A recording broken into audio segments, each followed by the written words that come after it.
Wow, okay. If you see a woman sitting outside a temple watching people versus a man sitting outside a temple watching people, I'm just, because a significant amount of work that I'm doing is observing people in a community space. Yeah. So it's literally sitting down with a notebook and watching people. That's what I'm going to do. The game I play is a very interesting one. It's imagination in a tight straitjacket. Because by looking at the stars, we are literally looking back through time. And as the world gets smaller and more connected, the narrative of freedom is rubbing off on people of different cultures and religions, however remote. You can't get anywhere if you just copy what somebody told you. You have to be challenging things all the time, challenging everything, and thinking new thoughts and so on.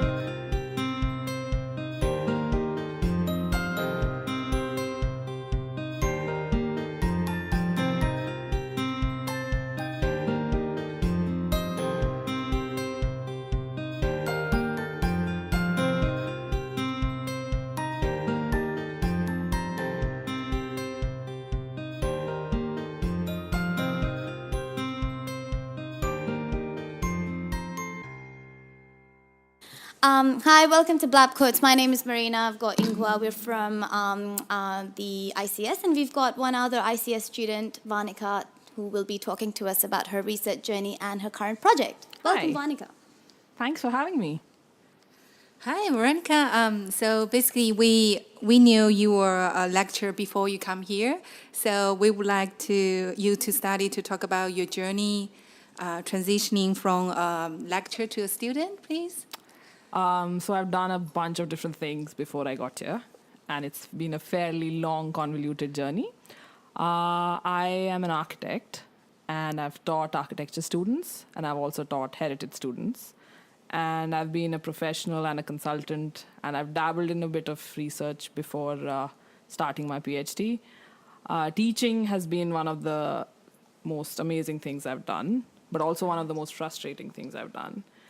So I do know what it is like to be a better student now, maybe.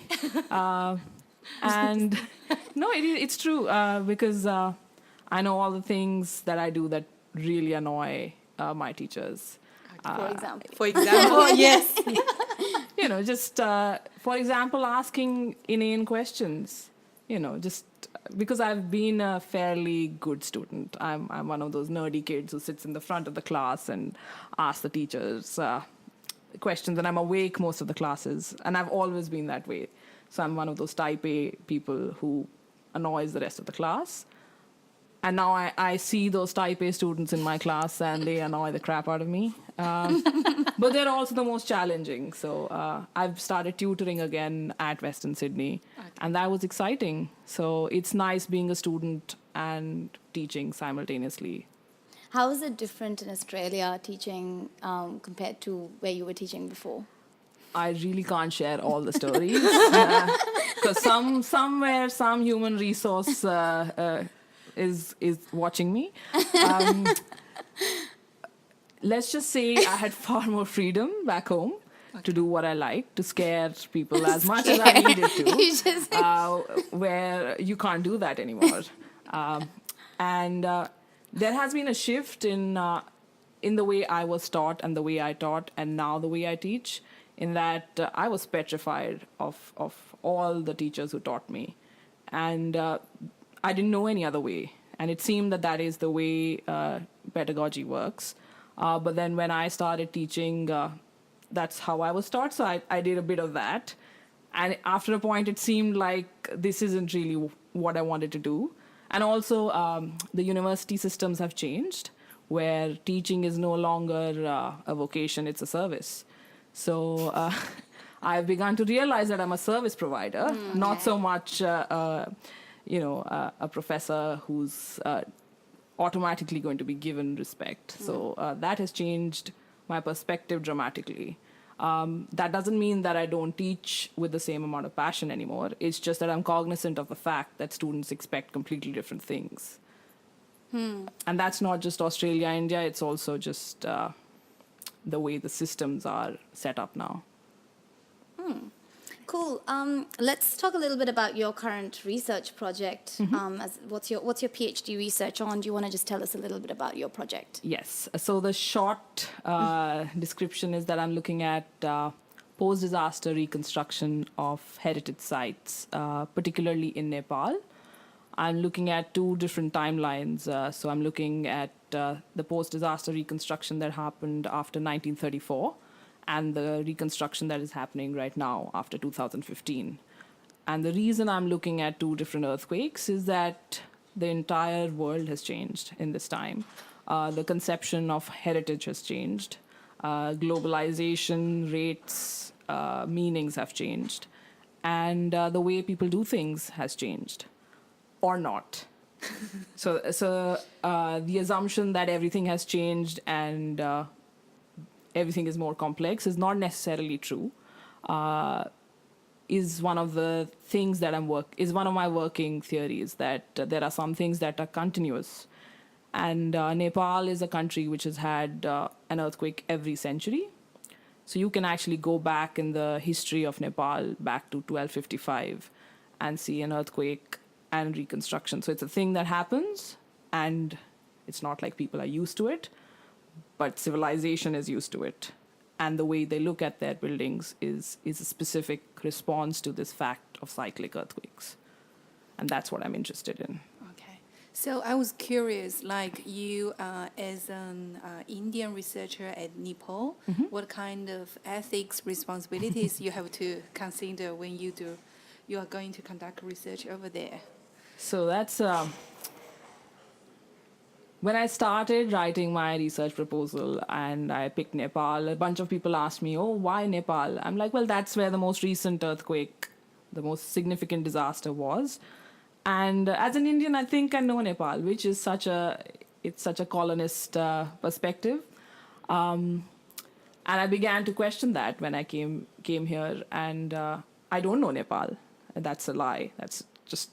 And that is blatant arrogance as an Indian to imagine that you know your little brother country, which is the way India literally looks at Nepal.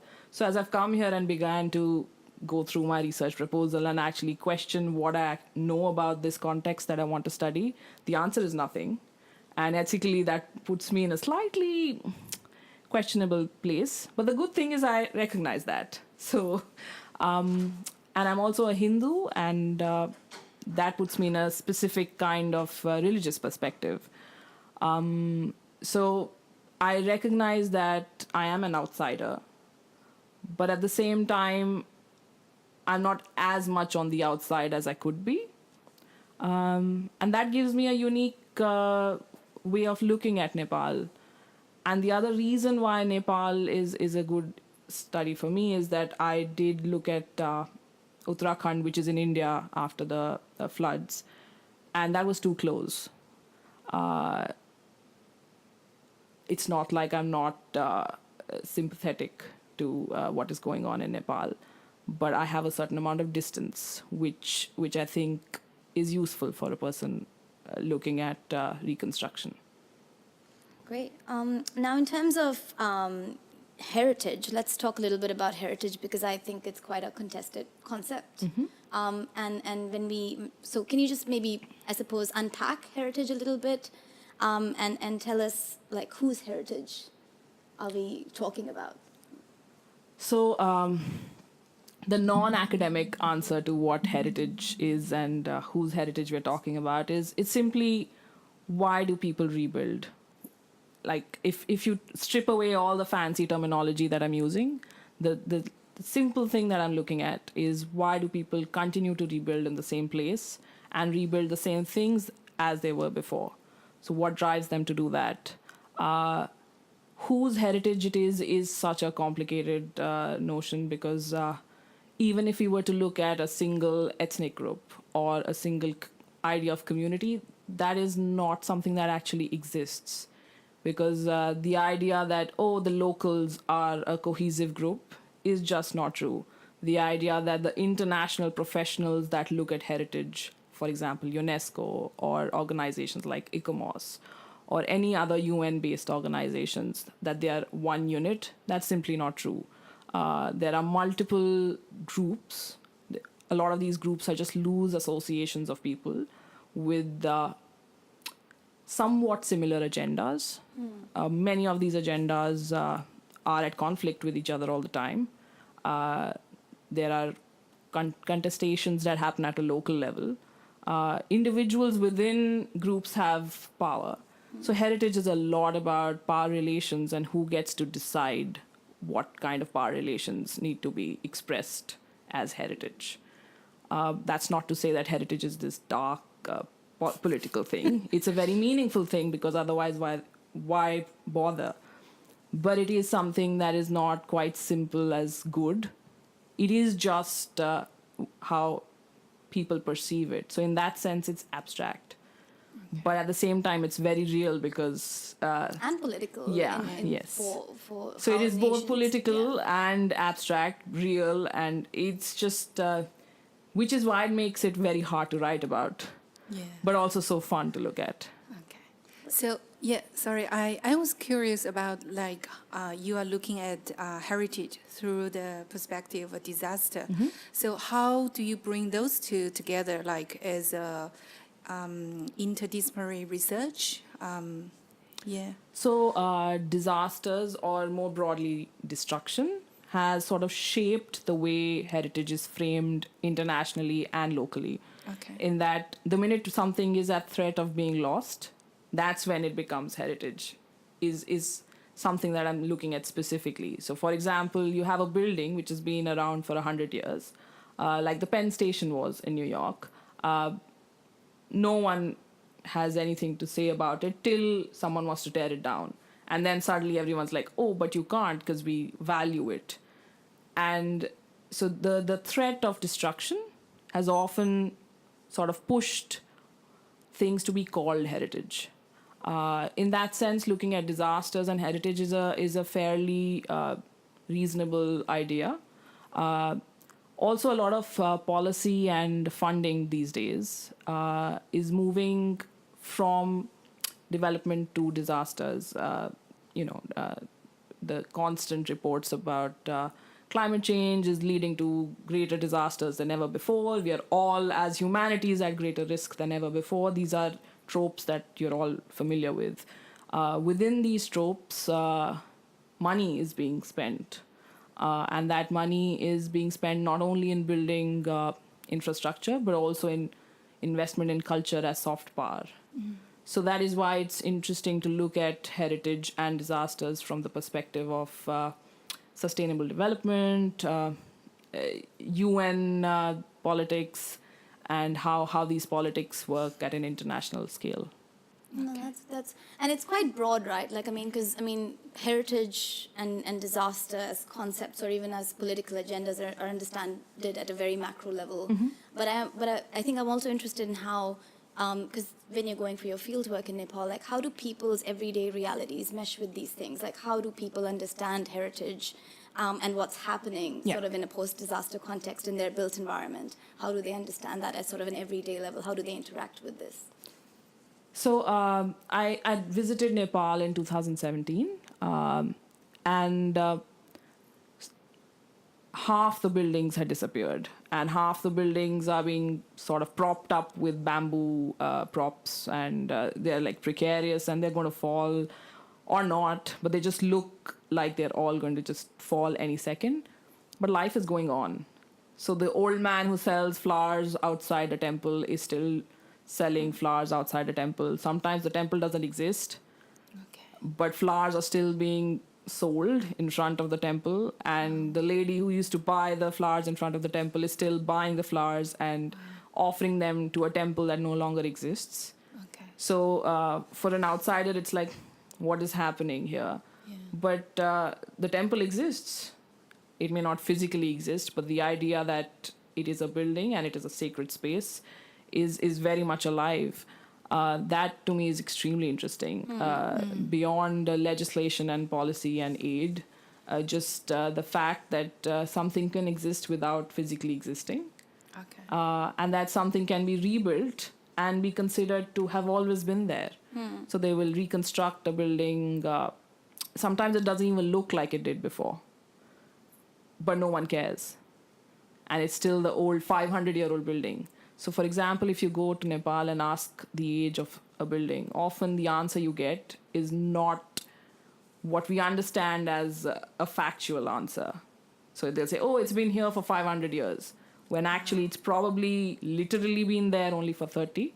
Wow, okay. But the idea of continuity goes back. So okay. it That's also really interesting, yeah, it it's conflates with the idea of Hindu and Buddhist beliefs of rebirth as well, where Oh, wow. where it's So- literally you're born again. So the space itself is kind of Yeah. like born again.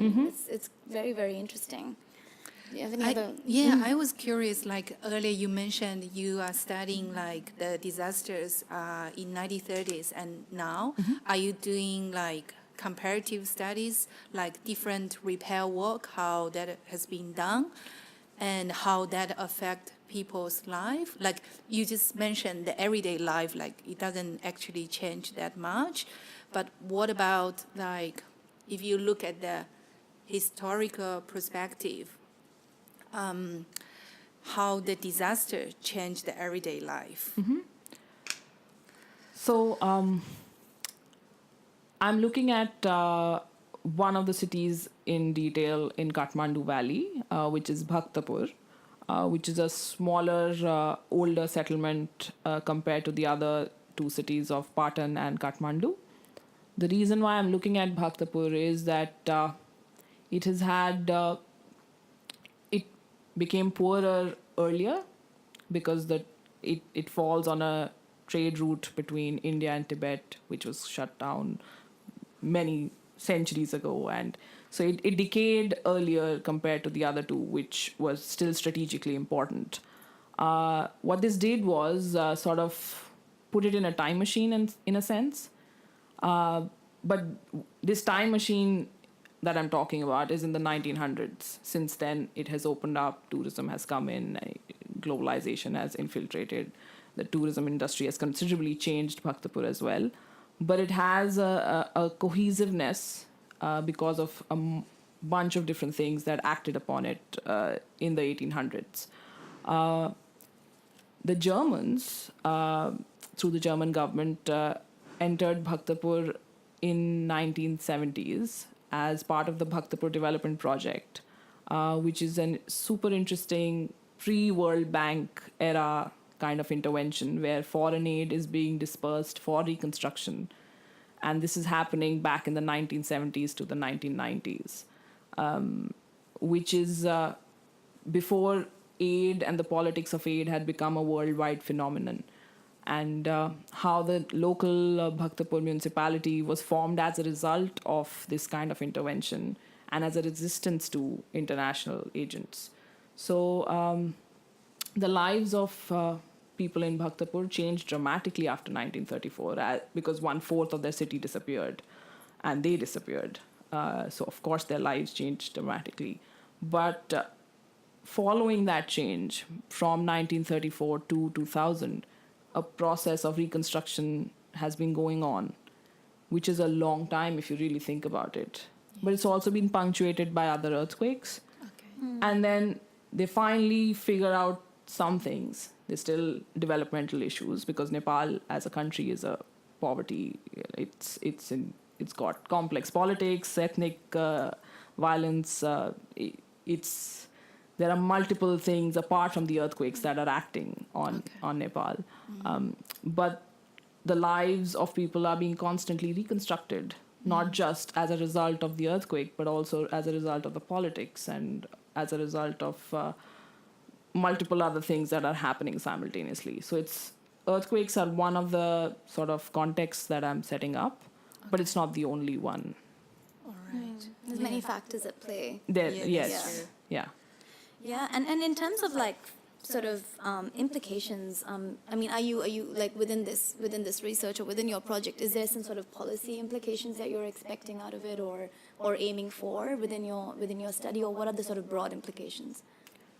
I think I might be going backwards because I started with so the reason I went in 2017 was to look at Nepal's. I was invited for a workshop looking at Nepal's reconstruction policy, And that was so problematic because it's a bunch of archaeologists and architects sitting in a room deciding how Nepal should rebuild its structures, which doesn't work. I mean, not only is it problematic because it's not even a top-down because it's just top, and it doesn't even infiltrate down. So it's not even like we have a policy and we are able to implement it. And that's the same case in India. I wrote some policy work for heritage, and it's not top down, it's just top, and it just stops there. And we've got it on paper, it looks good, no one implements it, and that's that. So I don't know whether I'm looking at policy anymore because I can't solve governance in any of these kinds. General That's not problematic. happening. No. I think it's just nice to write down. This might have policy implications. I don't think it will. No. But the thing with policy is always like pick and choose. It depends on people who are in power, what kind of policy they want. You can come out with really fancy policies, but like Vanicka said, it's like it's top thing. It cannot reach down. Yeah, and I think that the bottom-up approach is also not necessarily, It's I don't know not whether happening. it's in this context, No. right? I don't think it needs to. So what I'm looking at is people reconstruct and they figure out their own systems. And maybe the best thing to do in some scenarios is to leave it alone, which may be a very unpopular thing to say, but... So what implications are you then considering in that case? I think the thing that the reason why this research is important is that one very little critical work has been done on heritage in South Asia in general. And there is a perspective that needs to be described in order for, even if hypothetically we were looking at policy, there is absolutely no understanding of how South Asia looks at its heritage. So that needs work. But also how disasters create heritage. So currently all the discourse is about how disasters threaten heritage. But disasters result in sites being created in their destruction. So you have sites of commemoration, you have ruins, you have sites which are reconstructed as symbols of people's resilience. So there is this whole narrative which is just beginning to emerge, which I want to add to. Okay. So I don't know whether we'll get to policy, but I think there is a lot of stuff that needs to be described, which hasn't so far. Well, that's great. Yeah, that's really interesting, like about your projects and the impacts. So this you probably talked about earlier, but I was curious. Can you elaborate a little bit on your positioning in the field with respect to your gender, your ethnicity, and nationality, like as a intersectional approach to address the research question you're working on now? Is that like super challenging for you in, the environment we are sitting now, the multiculturalism in Australia? Does that affect your research project as well? Sorry, it's a long question. You did talk about being Indian and working in Nepal and being a Hindu and working in Nepal, but I suppose gender is something that we can potentially address, especially architecture being, I suppose, within that space, quite a... It is a male-dominated profession, yes. Surprisingly, a lot of conservation professionals in India are women. Okay. Okay. That's I suspect that's also to do with gender because it doesn't pay that well. So men leave it. Yeah. But that is a whole different discussion that I'm not going into. Why not? Because that's politically incorrect, and I don't think I have the terms to articulate this in a way which will not make me sound completely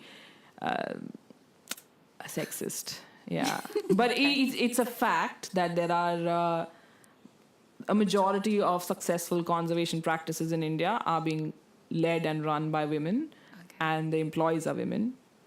which is surprising because all the laborers and the workmen and the engineers are still men. But conservation pays really poorly. Let me just put this nicely. Doing a PhD is actually financially a step up. So you can imagine how badly conservation could pay. Yeah. Wow. Yeah. So you do it just for the love of it, because there is no other earthly reason to take it up as a profession. Okay. But that apart, as a female looking at heritage in Nepal, I've, to be honest, not really thought about it. I think it might give me access to places that I might normally not get as a woman. Not get? Yeah, because you're perceived as less threatening to a lot of community spaces, right? Wow. Okay. If you see a woman sitting outside a temple watching people versus a man sitting outside a temple watching people, I'm just, because a significant amount of work that I'm doing is observing people in a community space. Yeah. So it's literally sitting down with a notebook and watching people. That's what I'm going to do. I think it's easier for me to do that. So I don't necessarily think, I think I might have a harder time dealing with some of the professionals, but not that hard. I don't imagine it being impossible because of the subject area that I'm looking at. Yeah. Wow. Okay. We'll see. I haven't gone for fieldwork yet, so this is all speculation at this point. Awesome. Well, this sounds obviously really, really fascinating, Vanicka. It sounds like a great project, and obviously we really want to, wish you all the best and see what comes out of it, and looking forward to some amazing findings from your research. I think we're close to time up now, so we're probably just going to wind up. And thank you so much for being on BLab Thank you Coats for with having us. me. Oh, by the way, Vanicka has this amazing reading group called Space Study. So if anybody is interested about space, heritage, Space and place. Space and place stuff. yeah, welcome to contact her. We can provide her email address and other contact information if you want. Yes. Thank you. Thank you so much. Thank you.